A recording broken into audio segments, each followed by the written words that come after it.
Emil, it's Emil Guillermo. Emil, Amok to you. How are you?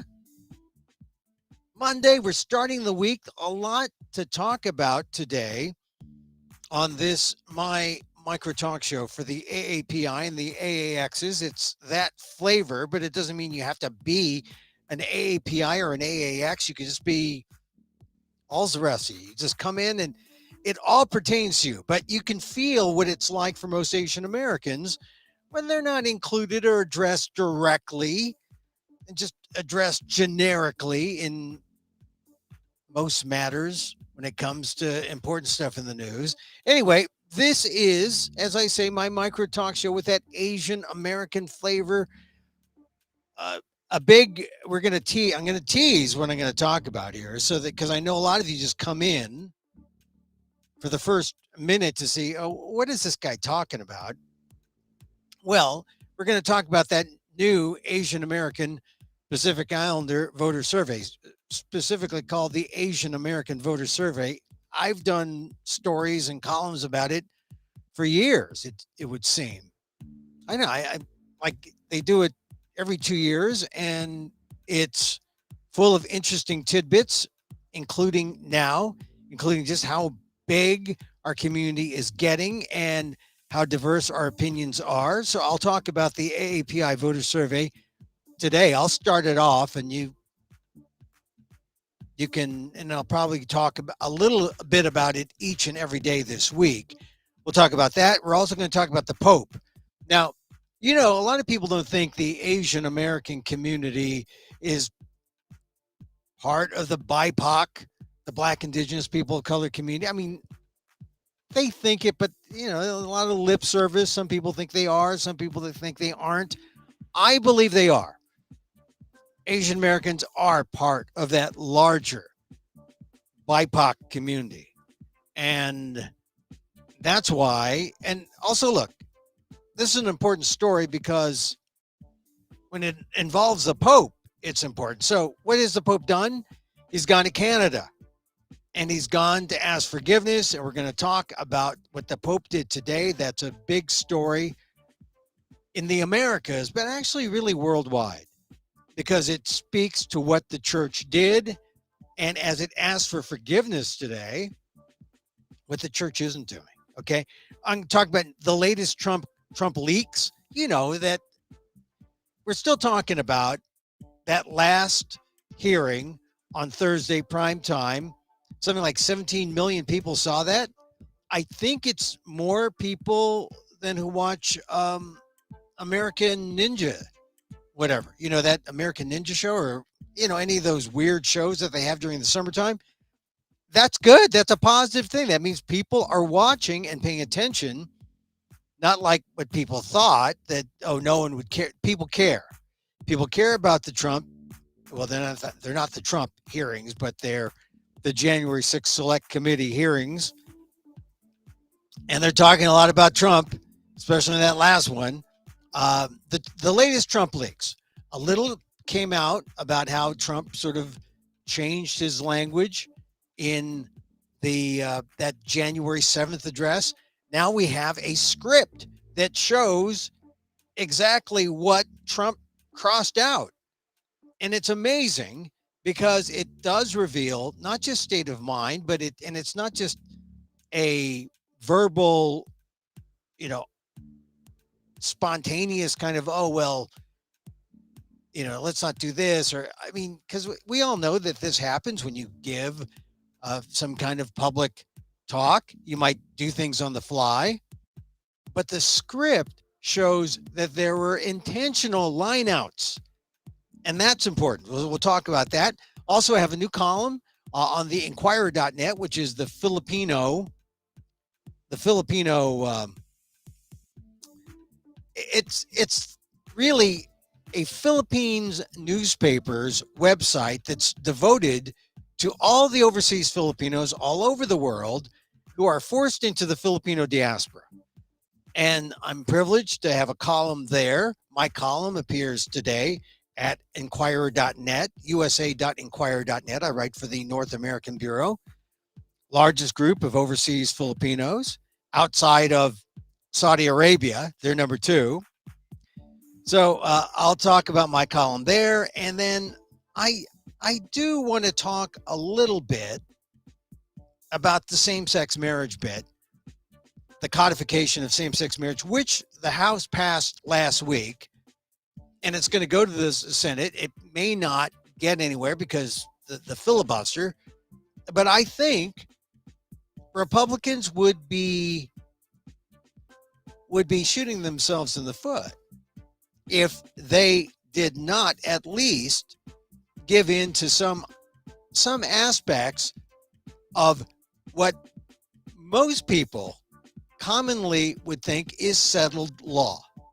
Most people would say, yeah, same-sex marriage, we've lived with it for a few years, it's legal, we fought that battle, we don't want to fight it again. But of course, there are in this theocracy people who want to fight that again. Talk a little about that. But my entree to that is talking about Joe Coy and his relationship with Chelsea Handler, which now both of them say is now over for now. I'll tell you how that's connected. And, are you saying one of those is same sex? They look different sex. I'll explain. You'll have to hang in there as I go through the show. Emil, Amok's Takeout. Welcome to the show. We're here Monday through Friday live at 2 p.m. Pacific. 2 p.m. Pacific. We do it live. And I know I keep threatening to put it on my podcast, but you got to listen to it here. At Emil Amok on Twitter, or, and the recordings are there, or go on Facebook at facebook.com/EmilGuillermo.media, or on my YouTube site. It's there live. The recordings are there. That's where you get it.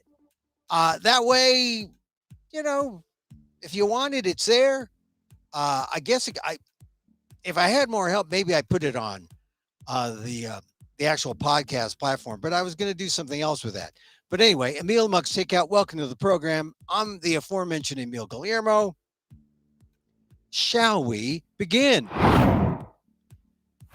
We start at 2 o'clock, and then I give you a little lagniappe, a little something extra, which is really just talking about what we're going to talk about. So let me talk about the Pope. And all right, I'm going to put on my glasses because I'm going to go to the headlines. This is from the Washington Post.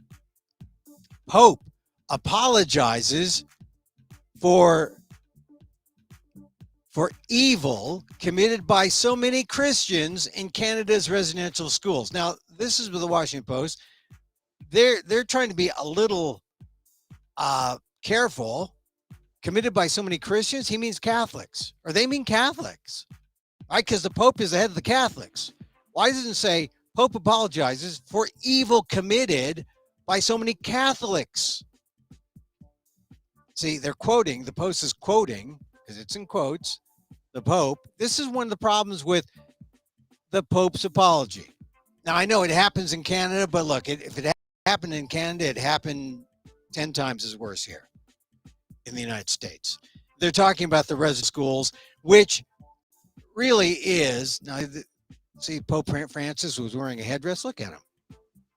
Do you think we can get him from appropriation? He had the goodness in his heart. He didn't really mean to wear he wasn't trying to appropriate anything. But still, I mean, it is a little weird, huh? I mean, when it comes to the Pope, you got to ask the question, what would Jesus do? Would Jesus wear a headdress and say, I apologize? All right, so there he was today. He delivered an apology to survivors of Canada's mostly Catholic-run residential schools. Mostly Catholic-run, and I guess that gives him the opportunity to say, hey, evil committed by so many Christians, but they were mostly Catholic. So the lead is interesting. Pope Francis on Monday began a long-sought act of reconciliation in Canada, decrying, now there's a good word. Whenever people use the word decry, it's a word that people use to say, oh, I hated the fact that I did that. I'm decrying it. That's what it means. It's like, it's a big fancy word for saying, we don't agree with it anymore. We used to. We used to cry out and say, yeah, we were down with it. But now we're decrying it and crying at the same time. Decrying the country's catastrophic residential school system for indigenous children and asking forgiveness for the evil committed by so many Christians. This is the Pope in a semi-confessional mode. I say semi-confessional because he's asking for forgiveness and apologizing, but he's not really doing it quite as deeply as he says. Sorry, Pope. I'm just being truthful here.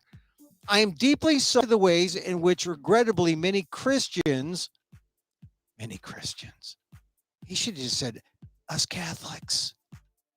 He says, many Christians supported the colonizing mentality of the powers that oppress the indigenous peoples.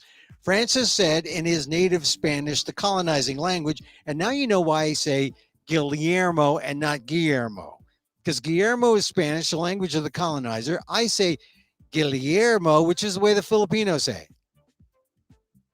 Because if you're Asian American and you're Filipino, which is because Asian America is Chindipino, Chinese, Indian, Filipino, top three, you're sensitive to this because as a Filipino American, you are Catholic and you're looking at this story and you're saying, why are you talking about this? Because this is the Pope.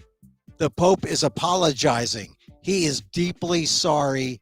He's apologizing in the colonizing language.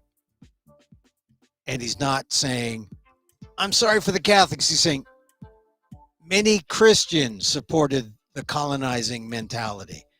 That's the big problem. So here's more of the Pope. Oh, second graph.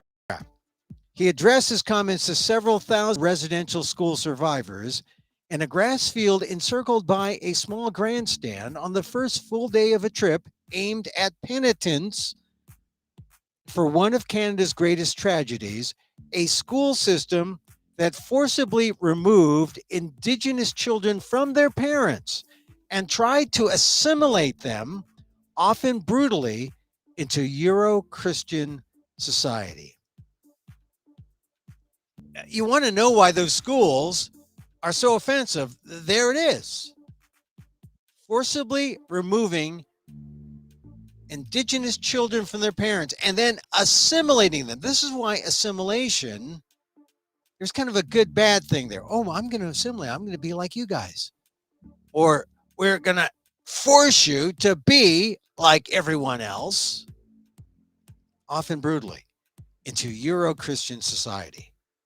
I mean, this is really, this is why it's offensive, right? Assimilation. This is why I call this is reverse affirmative action with zeal, with evil. We're going to take you away from your parents and we're going to stick you into Euro-Christian society. Said the Pope. It is painful that how the firm soil of values, kind of a poetic, the soil of values, or soiled values. I don't know. What is he talking about? The soil of values, language, and culture that made up the authentic identity of your peoples was eroded. The Pope's sorry. Sorry for dumping on your values and that you have continued to pay the price for this, Francis said. He used the word sorry twice, drew cheers and applause. He briefly donned a feathered headdress that was given to him after his remarks, drawing loud cheers. Francis's visit is a response to years of indigenous requests for an acknowledgement from the Catholic Church, which ran a majority of the school in the 19th and 20th centuries. Though Francis, for much of his pontificate, had demurred, he faced mounting pressure after indigenous groups last year said ground-penetrating radar had located hundreds of unmarked graves near former residential schools. And remember that story just kind of blew up. They found these graves of these kids, some of whom didn't die a natural death. And so one wonders, well, what happened? Did they not agree to being forcibly assimilated? Did they stand up? Did they raise their voices? And did they get retaliated upon in return? So Francis, 85, opted for only a modest welcome ceremony when landing on Sunday, and then he delivered his remarks this morning. And it's important that this happened. Big story today. The school, the first school over there in Alberta, opened in 1895, was operated by Roman Catholic missionaries, taken under federal control in 1969. The dormitories were closed in 1970. Francis hosted an indigenous delegation at the Vatican in April and apologized then for the deplorable conduct of some members of the Catholic Church in the residential school system. So some survivors said at the time those words did not go far enough. They hoped that Francis would address the complicity of the Catholic Church. Did he now? According to the article, Francis's remarks Monday hit much the same note as the earlier apology, in that he lamented the actions of individuals in the church and not the church.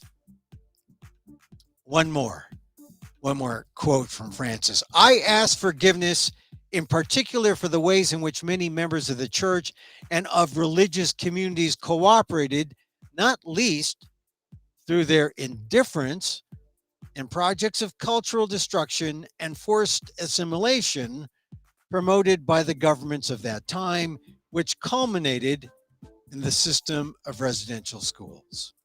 And so this is Francis with his headdress asking for forgiveness. This is where you go to my column on the ALDEF blog, the Asian American Legal Defense and Education Fund, or you go to my column today in the Inquirer.net. I talk about the same thing. Apologies are a personal thing.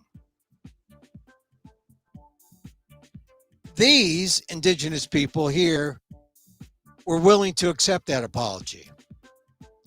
I don't know if I were an indigenous person in Canada, if I were a survivor, there are a handful, or if I were a descendant or a relative,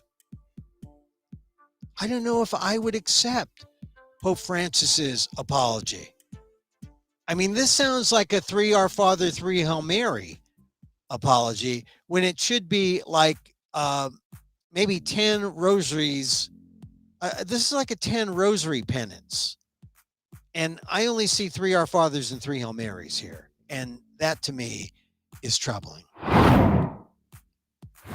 So that's the Pope. Shall we talk about the Trump leaks? I mean, the Trump leaks are pretty interesting too. The Trump leaks, you will recall, if you saw the Thursday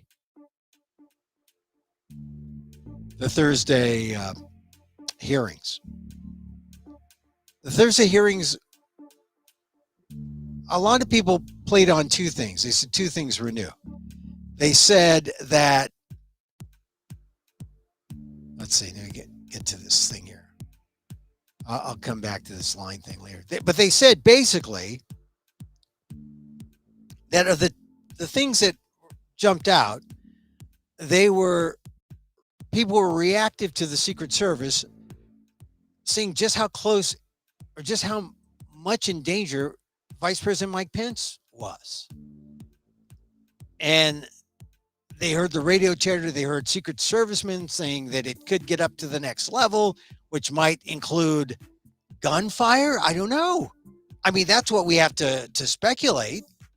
But now more radio chatter comes out, and it says or indicates that Mike Pence was probably in even greater danger than we thought last Thursday. It was dangerous. I mean, that's the most important thing. The second thing, I think the most important thing that people made fun of or glommed onto last Thursday was how Trump couldn't stick to the script, couldn't stick with some words that he found wasn't going to play with his crowd, that he was trying to manipulate, right? That basically is it. Trump was trying to manipulate his crowd. So today, the January 6th committee put out more documents, more tapes. Representative Luria, right, from Virginia, put out some on her Twitter feed.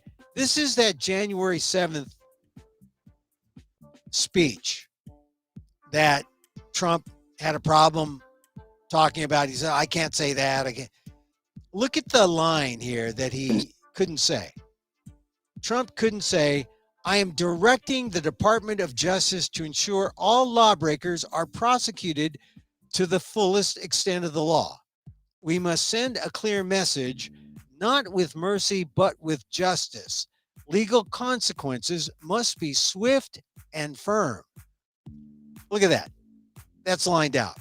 And in the videotape that was released today by the committee, they also said, hey, Ivanka Trump is saying that's my dad's handwriting.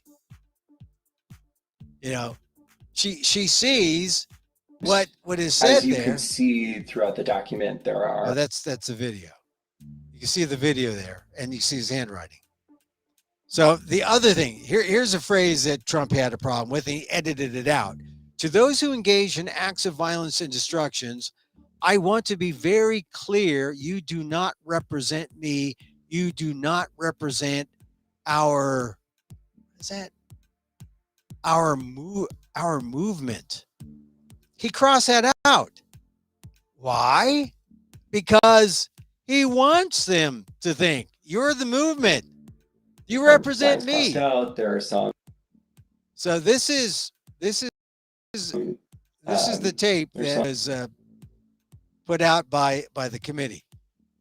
Words added, and you hear I think that Pat Cipollone commenting on this line edit, but pretty damning.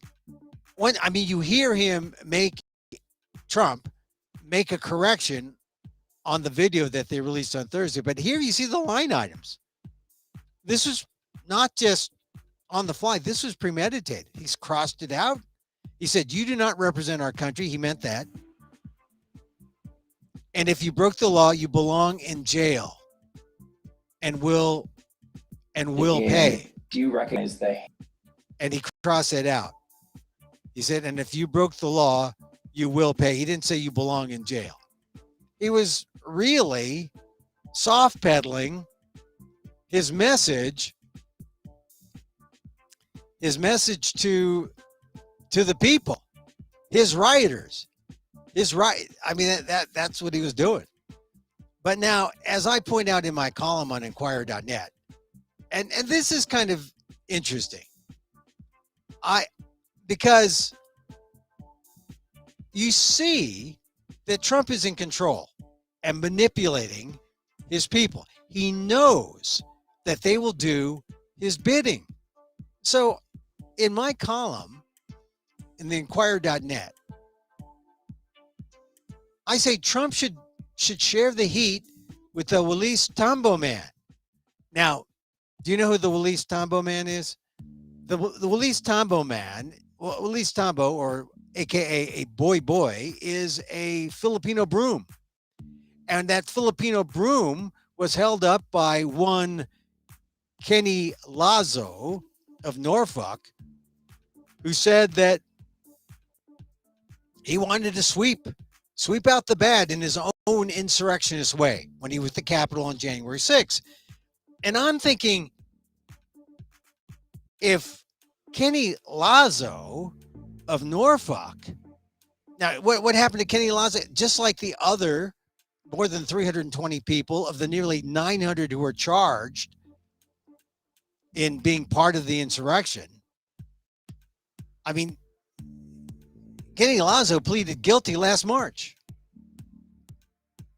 Like I said, more than 320 did.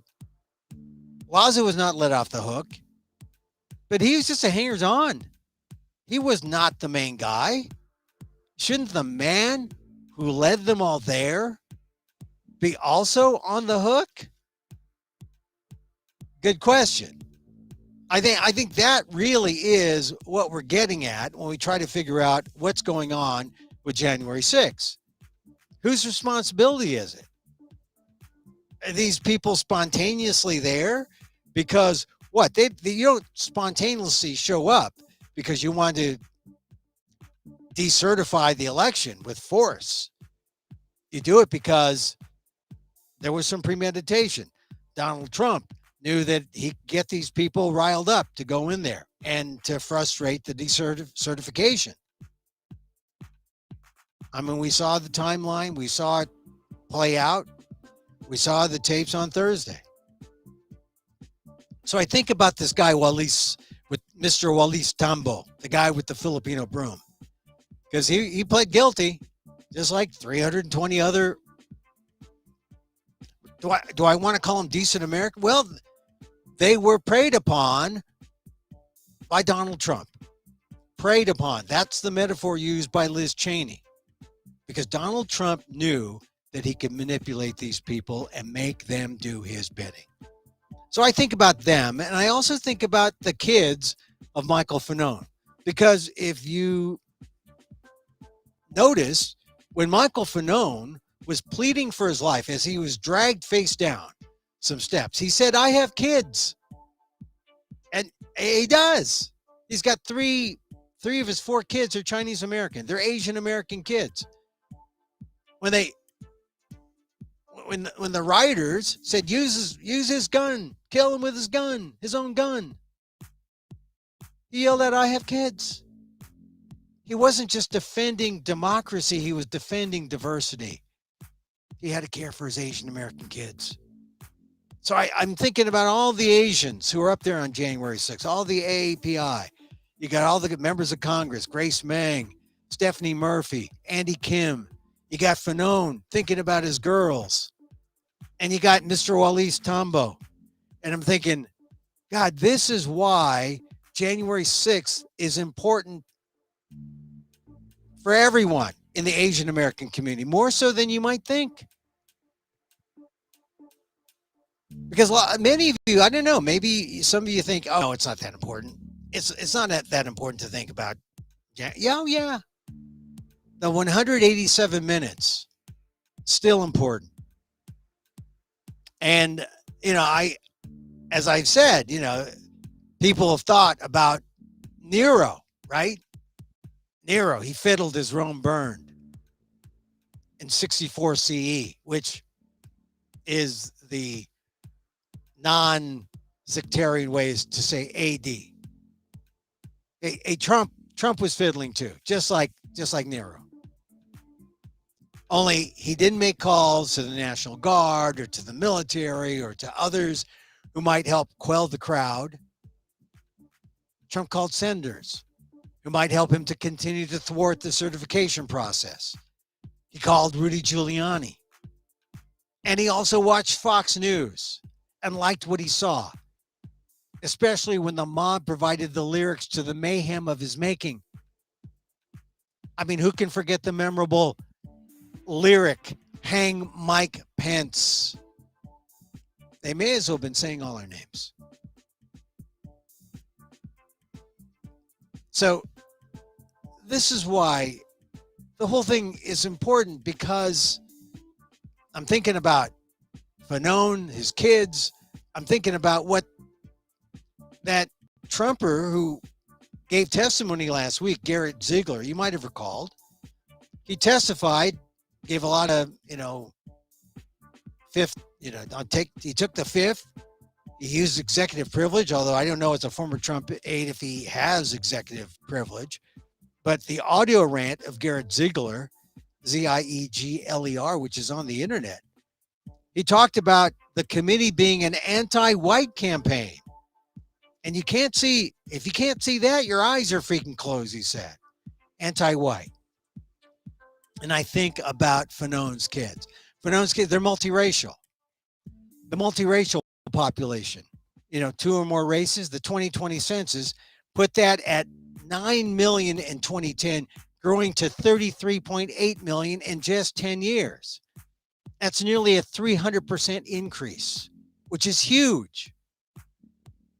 Huge. And then juxtapose that with Ziegler saying this is an anti-white campaign. And you could see why, if you're an Asian American, if you're a person of color, you better be concerned about January 6th. You better be concerned, because it's the feeling within that Trump base. They see the whole thing about justice and democracy as an anti-white campaign. Now, I remember seeing the hearing on Thursday night thinking, my God, how can Donald Trump continue to be campaigning for people like Arizona TV anchor Carrie Lake, who's an election denier? How can Trump continue to campaign like he's going to run again, when really he shouldn't run for anything? He is so unwilling to accept defeat. To him, his loss in 2020 is more important than our country's loss of democracy. So he's willing to do all he can to decertify, to erode public trust. That's where your alarm bells should go off, because that's the game plan. The game plan is to erode public trust, and that is what Donald Trump and his election deniers are doing. And then add to that what is in the works if the election deniers take over: the wholesale replacement of government workers who are career government workers and really nonpartisan. They're nonpartisan career workers. He's going to get rid of them and replace them all with loyal careerists, loyal to Trump. That's what we need to worry about if we don't stop this right now. Now, American Filipino Republican lawyer commentator George Conway called Thursday's hearing a devastating portrait of dereliction, depravity, and derangement. That makes Trump at the very least a triple D. I mean, think of it: dereliction, depravity, corruption, derangement. So the strongest case was made by Liz Cheney. And she said the strongest case was made from other fellow Republicans who don't necessarily agree with Liz Cheney on other things, but they were out there. I mean, this isn't a partisan witch hunt going after Trump. This is Trump's fellow Republicans, his own appointees, his friends, campaign officials, even his own family. Said Liz Cheney, they have come forward and they have told the American people the truth. And as we found out last week, when Steve Bannon was found in contempt of Congress for ignoring a subpoena to testify, he's not going to be compelled to testify, but my God, he's on tape in interviews and podcasts. He's got to be sworn to oath. The committee needs to hear this. I mean, they know Bannon said it, but they need to hear Bannon described how Trump's strategy all along was to declare victory, claim the election was stolen without evidence, and do some, quote, crazy bull hockey. And all because Trump knew he can convince his millions of supporters like Mr. Wallace Tambo to do his bidding. Liz Cheney said he was preying on their sense of patriotism and love of country he says he's preying on their sense of justice. Donald Trump turned their love of country into a weapon against our Capitol and our Constitution. So this is really the bottom line issue, that why we all should be contemplating this. Here's Cheney again in the close. Donald Trump made a purposeful choice to violate his oath of office, to ignore the ongoing violence against law enforcement, to threaten our constitutional order, she said. There is no way to excuse that behavior. It was indefensible, and every American must consider this. Can a president who is willing to make the choices Donald Trump made during the violence of January 6th ever be trusted with any position of authority in our great nation again? And that is a question you should be harboring and thinking about during this vacation period. They're taking a break somewhat. They're still working, the January 6th committee. They're pursuing other avenues, all things coming in. They're coming back in September. They're leaving us with a cliffhanger because, ultimately this is going to come back on the Justice Department and Merrick Garland, whether or not he vigorously pursues some kind of criminal case against a former president of the United States. I think if you look at all the people who've pled guilty, if you look at all the people, and I'm talking about, as I said in my column in Inquirer.net, we're talking about more than 320 people out of the nearly 900 who've already been charged in connection to the riot. 320 pled guilty, including Kenny Lazo of Norfolk. I just don't understand why Kenny Lazo is left holding the bag, but Donald Trump is allowed to go off scot-free. So we talked about the Pope and the Trump leaks in my Inquirer article. Let me get to the Aapi survey. I'll talk about it a little bit today, and then we'll pick it up again tomorrow, because it is a big to-do. Because as I am fond of saying, and you know this, I look at any survey and I say, okay, great. What does an Asian American think? Because, they never say what an Asian American thinks. So here's the findings. Let me adjust the screen for you, because the key findings. Whoop, what happened here? They in 2020, Native Hawaiians and Pacific Islanders saw the highest increase in presidential turnout among any racial group. 15-point increase, followed by 11 points for Asian Americans. So AAPI together, huge increase. Asian Americans had the highest midterm turnout gain in 2018, a 14-point increase. In 2020, almost 60% of Asian American citizen age voting population turned out.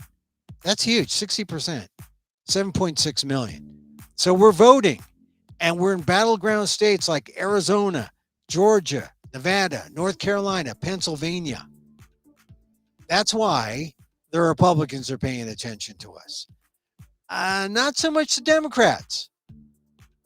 Now, here's one of the key findings. This is always a key finding.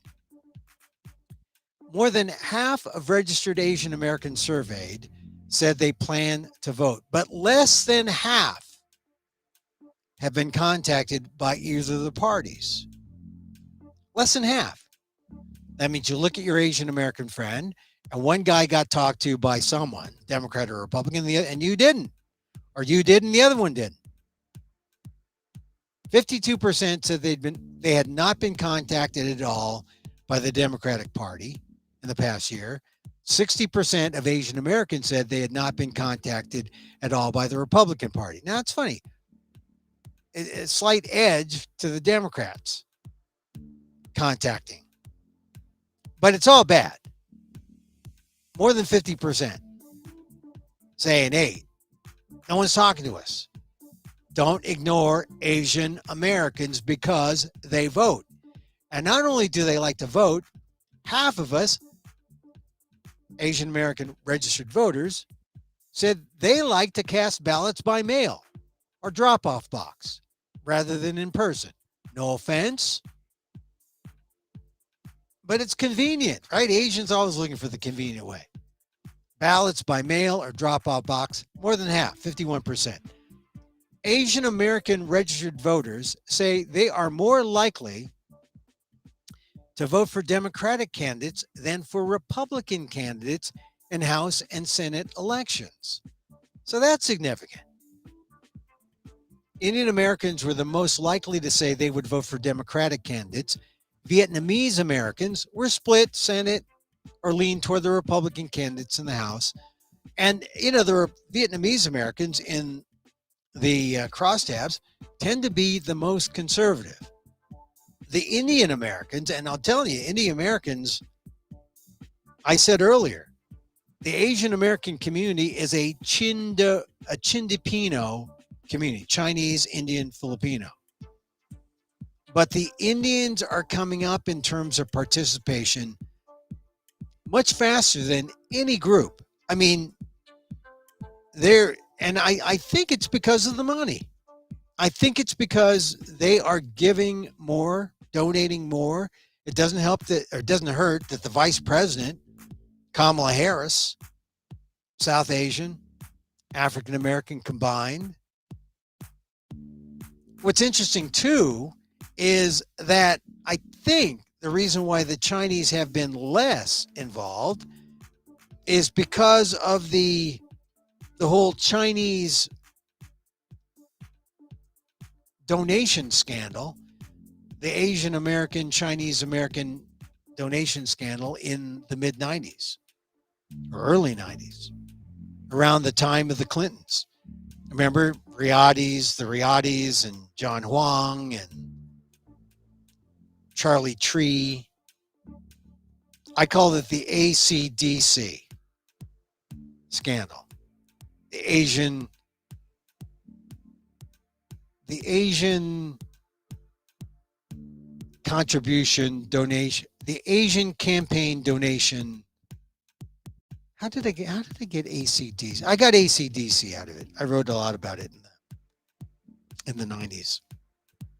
But that had an effect.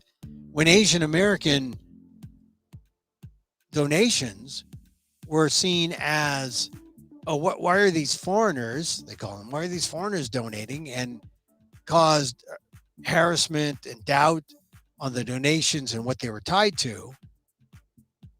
And they were going to the Clintons primarily. It really stopped for a generation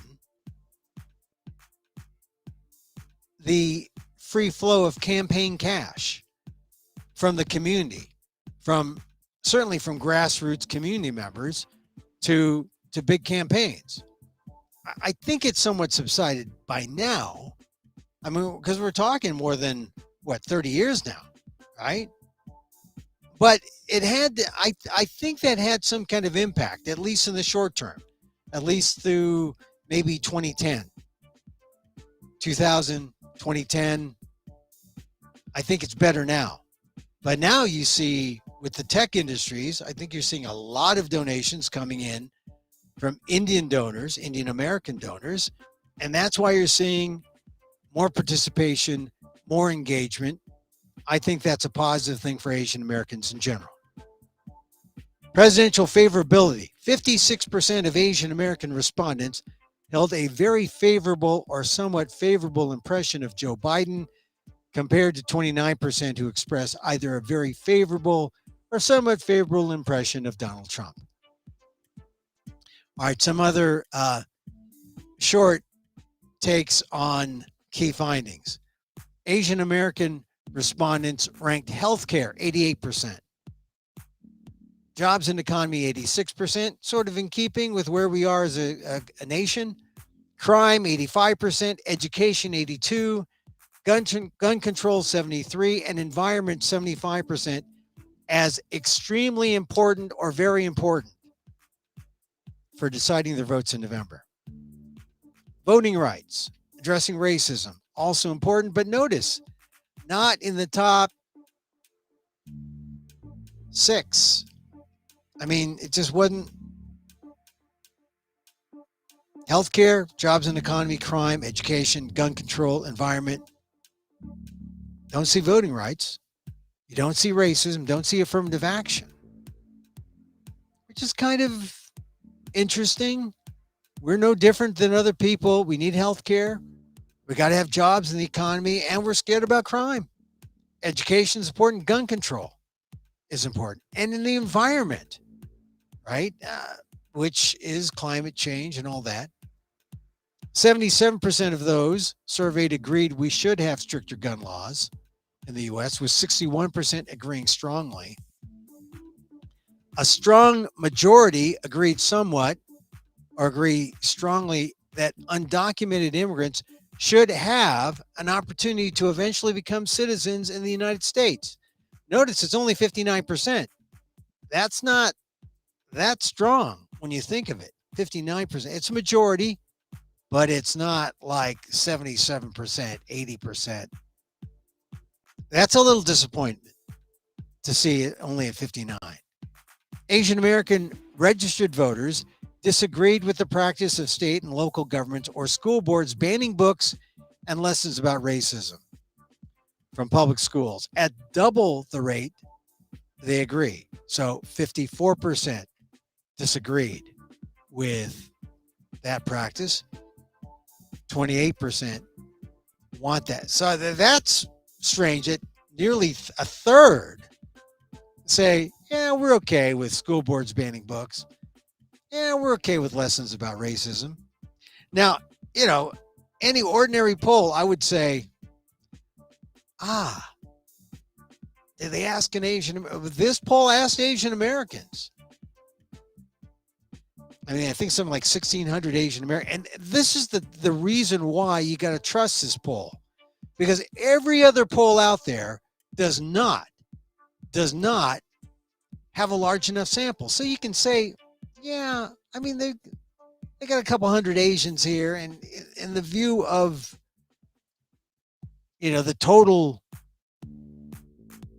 of the entire nation, you might get a sense, but as long as the respondents are randomly selected, as long as, it's still valuable, but margin of error is higher. It's not as reliable. You get more reliability when you're dealing with a pool that is larger about your target nationwide. Asian Americans, 1,600. That's a lot. That's a lot. Now, here's what I was saying about affirmative action. 69% of Asian American registered voters favor affirmative action programs designed to help Black people, women, and other minorities get better access to higher education. That's important. So, that's good, but it's not like the gun, how they feel about guns. It's not how they feel about the environment.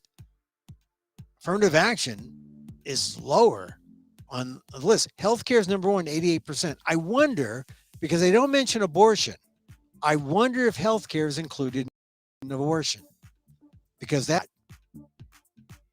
not mentioned. Now, this is important. Language access remains an important consideration for Asian Americans. 42% of Asian Americans registered voters spoke a language other than English at home. So they would use language assistance. Yeah. And it's there in the Voting Rights Act that it should be provided to communities that qualify in terms of how numerous they are in certain municipalities, certain populations. Television was the most popular news source for Asian Americans, 65%. Facebook, 32%, was nearly as popular as traditional print newspapers. So Facebook being here on 32% versus traditional print newspapers. They didn't say TikTok. I'm sure based on demographics, maybe they'd say, oh yeah, all the Asian kids are on TikTok, but 32%. Now that's kind of striking. 32% on Facebook with 36% saying traditional newspaper. That's just a black eye to traditional newspapers. For some groups, especially Vietnamese Americans, YouTube was regularly consulted as a news source. All right, I'm going to do one more, and then I'm going to pick up the rest tomorrow. Hate crimes. 73% of Asian American registered voters worry about experiencing hate crimes, harassment, and discrimination at least sometimes. And 24% say they worry about it very often. Support for Democratic House candidates is higher among those concerned about hate crimes. Those who say they worry very often plan to support Democrats over Republican House candidates by a 3-1 margin. So if you're scared about hate crimes, you're voting Democrats because you think that people like Grace Meng are going to do something about it, are going to represent you, Grace Meng out of New York. But this is interesting. 73% of Asian American registered voters say they worry about experiencing hate crimes, harassment, and discrimination at least sometimes. So it's in their head. I mean, that's like, it's there. It's always a subtext to your existence in America. But it's interesting that 24% say they worry about it very often. If you worry about it very often, you are paranoid and you're hiding in your gong closet. Or you're older. Or you're being bullied at school. The fact that people are at least thinking about it, 73% of registered voters. That's a lot. And you look at the Stop AAPI Hate report that I talked about last Friday in show 351, you'll note that Stop AAPI Hate put the number at, actually make that show 350 I talked about, the Stop AAPI Hate. 350, 351, I think I mentioned in both shows. But, worrying about hate crimes. You can see how that number is high when you have these other reports like the Stop AAPI Hate that say that there are more than 11,000 hate crimes, hate instances. And the reason why it's that high, it's over the last 2 years. The reason why it's that high is because they're counting everything. All transgressions, major and minor, maybe not rising to the level of hate crimes. So it always boils down to, well, how are you going to define it? Well, you're going to define it in a way that I think is relevant. We don't have to, it doesn't have to be something that rises to a crime all the time. It can just be an ounce of hate. An ounce of hate is enough. Believe me, an ounce of hate is enough. Okay, we'll get to more of the survey. It's a big survey and talk more about it tomorrow on show 353. But I want to end up talking about the same-sex marriage codification bill that was passed in the House. It goes to the Senate. The Senate may not have 10 Republicans who want to join the Democrats on this. You need 60 votes to beat a filibuster. I think we have a situation where reasonable people might say, reasonable people in the Senate might say, I don't think I could be bigoted toward people I know who are same sex, some of whom are married. Can you be a bigot to them? Your colleagues, your friends, your family members. I mean, Liz Cheney alienated her sister, who was gay years ago when she voted against gay marriage, same sex marriage. I think Liz Cheney's on record saying she's not going to. She'd support same sex marriage now. People change. So I just have a feeling that some people like Marco Rubio, who say this is just, it's a waste of time because it's never going to pass. I don't know. I think it has a good shot at passing. I hope it passes. And here's the thing. If it passes, it might be because of the intermarriage clause idea. Look, after Roe v. Wade, everyone who believes in individual freedoms and rights were put on notice. When Clarence Thomas, as much as said, is going to go after all the rights protected by the 14th Amendment. And so you got to look at all of them, not just same-sex marriage, but also interracial marriage, which didn't get taken off the books until 1967. Can you imagine if same-sex marriage and interracial marriage were together and they get reversed? What that would mean? That would mean Clarence Thomas and his wife's marriage would be illegal. That's a mixed marriage.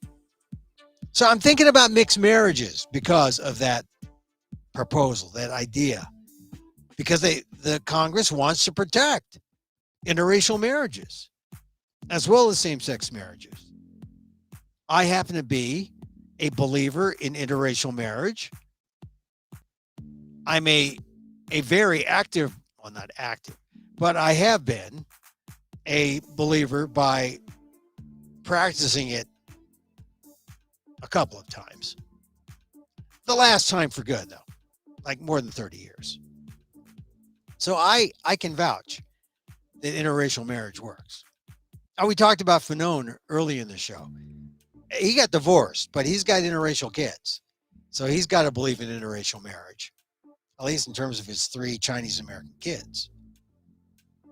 I just think that we have come through some really rotten racist periods where interracial marriage, anti-interracial marriage laws, that was, what could be more racist than anti-intermarriage laws? Saying you can't marry a white person if you are Filipino. You can't marry a white person if you're Chinese, if you are black. I mean, you talk about Roe v. Wade, the government telling you, you must have the baby. You must have the baby now. You can't have an abortion. That's against the law. You must have the baby. Imagine the government telling you, you can't marry that person. You got to marry your own kind. I don't know. That sounds just as offensive a breach as you got to have your baby or else. Because it works both ways for men and for women. And, you know, they put it together in Congress, protecting same-sex marriage and protecting interracial marriage, because they want people to see that this is not some small conundrum. This is the way things are going. Millions of women are getting abortions. Millions of people are getting intermarriage. Millions of people are intermarrying and having children. This is settled law. And if you go back and say undo all the rights granted under the 14th Amendment, including these marriage statutes, you are in for a world of hate, I think. make that a world of hurt, I think. So it makes me think of Joe Coy and Chelsea Handler. Now, they've been famously together for less than a year. I learned last Friday they broke up last week. Chelsea Handler's on tour, so she's out doing pub for her tour. She's talking to everyone who will help her get some publicity for her tour, but also for this emotional entanglement that has ended. And she sounds really conflicted. Like, oh, she loved Joe Coy. Look, I'm a fan of Joe Coy, love his work. I don't see him going on talking about it as much, but she is out there, Chelsea Handler, who I like a little less than Joe Coy. She's out there talking about it and saying that they ended it amicably, but they were apparently fighting a lot, having arguments, and she was losing herself. She said she was losing a sense of herself. And, this is what happens when you have performers marrying other performers. It's a clash of the egos, and usually the marriage isn't big enough for two. So it helps if one is that kind of showboat and one is the rowboat. And rowboat and showboat, they don't clash, but two showboats clash. And so I'm actually happy that they broke up, because I don't know if that would have lasted, and I want the best for both of them. They broke up. They said, well, they were in therapy trying to make it work, but they said that they might get back together at some point, because it sounds like Chelsea Handler, in the reports that in interviews she's given, it sounded like she was, I saw her on Kelly and Kelly and Ryan say, this was the love of her life for now. And all her family, believed in Filipinos. So I thought, oh, this is good, because this would be an Asian American white coupling from the male side that I think would make people see something that is happening. And although I don't think people really bat an eyelash at an Asian American white relationship, because there are a lot of Asian males or Asian American females with white guys. That happens all day. But Asian American males with white women, or with black women or Hispanic women, or mixing up with other races, a little bit of a rarity. Less than you think. It's more the other way, on the distaff side, as they say. White men, Asian women, yeah, see it all the time. It would have been nice to see Joe Coy and Chelsea Handler be the first couple of comedy. Would that be possible? Like I said, I like her a little less. Joe Coy, very funny. He's put stuff out on social media saying it's over. But like I said, I'm sad. I'm sad that it happened, because it looked like it had some real potential for being a marquee kind of Hollywood comedy power player kind of relationship. And I wish them both the best.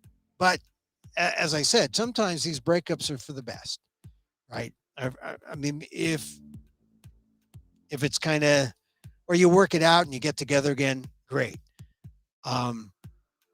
But they showed some prudence by saying, hey, we're breaking up. And it sounds like I said, like Chelsea Handler was a bit broken up. I haven't seen Joe Coy in interviews since then, but hey, he's welcome to come on. Emil at Amok.com. Just email, I'll put you on. We'll talk about it. Joe Coy, funny guy. And I hope recovering. Just as sounds like Chelsea Handler's recovering from their breakup. But he's doing well. I mean, I look at him, he's touring all over the place. And she's touring, so maybe when the tours die down and they probably FaceTime each other.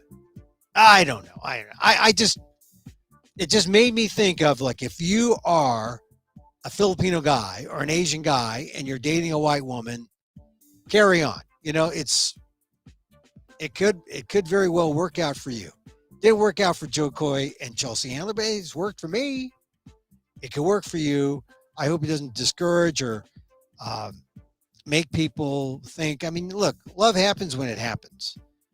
And as I said in my Inquirer.net column today, the number of people who are interracial, who are multiracial, rather. I think that's the term, multiracial. It's gone up by like more than 300%, or up to 300%, like 260 something percent. It's a huge jump just in the last 10 years. This is the way of the world, and it's the trend. It's happening, and that's why I welcomed a very highly visible couple like Chelsea Handler and Joe Coy, but not to be, at least for now. All right, so that's our show for today. Hey, look, we're here Monday through Friday, 2 p.m. Pacific, live. We do it live so that, no script. We just talk. We read the news, and then we meditate. This is the part of the show where we meditate. We come and we think about what we said about the Pope, talking about the reverse affirmative action of forcibly assimilating the Native American, not Native Americans, the First Nation peoples of Canada, and then asking for forgiveness, and then taking off his Pope hat and putting on a headdress. But apparently they wanted him to, so it's a kind of approved of self-appropriation. Now, if he wears the headdress in the Vatican, then I would worry. I'd say, wow, Pope, man, take the feathers off, man. It was good in Canada, but not in Rome. When in Rome, do as the Romans. Get out of the Pope-mobile. So we talked about the Pope. We talked about the Trump leaks, how he line edited his speech. It wasn't just like, I don't want to say that. He actually went to the script. We talked about the Asian American Pacific Islander, or the Asian American Voter Survey for 2022. Interesting, I think, because the lead misgiving that happened, or faux pas, or the newsy thing, is that here we are, we're the fastest growing, we vote like crazy, we love to vote, but the parties still don't recognize us. The parties aren't reaching out. They're missing at least half of Asian Americans who aren't contacted by either party. That's significant. And then we talked about same-sex marriage. So, hey, a big shoe today for Monday. If you missed any or all, use your finger and go back. And listen to it. We're on amok.com, the replay. Also on Facebook, emilguillermo.media. Also on YouTube, the Emil Guillermo channel, and on Twitter at Emil Amok. So just go there, you find us. Like I said, regular listeners, viewers, whatever. I mean, I think you should just put it on your phone, turn up the speakers, and then, do the dishes, or do whatever. You have you can even listen to this, I guess, on your computer at the, if you're in are people still in cubicles? I thought they like stopped going to cubicles because they're working out at home. But anyway, regular listeners know that I end up with a little meditation, and today's meditation is just the idea of shame. Because we are full of shame. I'm talking specifically also about the Filipinos. And there's a reason why it comes up because there's a phrase, walang hiya, which means walang, without hiya, without shame. And people always point to people who are like loud and they do things that are so un-Filipino. They say, oh, walang hiya. And so that forces you into that conforming kind of posture, which, I don't know. Is that the best? Is that really the best? I think we could have a sense of shame, appropriate cultural shame, while still being full of self-worth, while being full of a sense of pride and a sense of being that is positive. Because when people hear the term shame, if you have shame, it's because they fear they aren't enough or they're less than. And I think this is where Filipino Americans just have to adopt not a hybrid version of their culture. They could be Filipino, but also understand they are in America. And that there are some things that might hold them back if they lead with shame. Because whenever I hear shame, I think, oh, there's someone who thinks they're not good enough. They're ashamed of what? That they don't belong? That they aren't worthy? And the message in this show, since we talk about Asian American things, Filipino American things, is that, hey, we're good enough. We belong. And so we end with a little loving self-kindness. Think of 4 people. Think of someone who is a benefactor. Think of someone who, like someone you love, someone who helps you. Second person, think of someone you absolutely detest. Oh, don't look at me. Third, think of someone you're kind of neutral to. And lastly, think of someone who you just out hate. No. We already covered that guy. Think of someone who just, not just neutral, just everyone in the world, all the beings, your dog. And then repeat the phrases,